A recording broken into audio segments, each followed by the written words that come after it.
In today's video, I'm going to teach you how to get the list ID in ClickUp.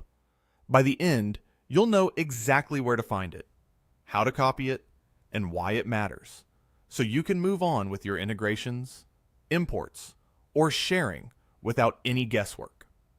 First, open ClickUp and head to the list you want to work with. You'll find your spaces and folders along the left-hand side. Navigate through that sidebar until you see the specific list you need. Then click on it to open the list view. Taking a moment to confirm you're in the correct list now will save you time later, especially if you manage multiple projects. With the list open, look to the top of your browser window and focus on the address bar. Every list in ClickUp has a unique URL here. The key to finding the list ID is to identify the portion of the URL that comes right after the last / and stops before the question mark. That exact string of characters is your list ID. Go ahead and highlight just that portion and copy it. That's the identifier you'll use when importing elements of your list into other platforms, hooking up automations, or sharing a precise reference with teammates. Don't worry if your ID looks different from someone else's. Some are longer.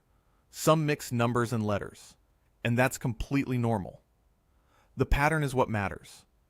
It's always the segment between the final / and the question mark.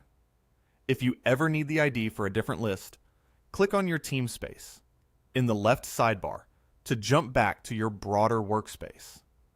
From there, select another list and repeat the same process in the address bar. This is a quick way to verify you're copying the right identifier for the right project. Think of it like checking the label on a folder before you share it. A small pause ensures accuracy. Just like that, you've copied your link and captured the list ID. Easy, right? Keep that ID handy in your notes, a task description, or wherever you manage integrations, so you don't have to hunt it down again. And remember, you're not changing settings or digging through menus, just reading the URL correctly. That's it, folks. Thanks for watching. If this tutorial helped you, please hit like and subscribe so you don't miss the next one. I appreciate you spending a few minutes here, and I hope this saves you time on your next setup.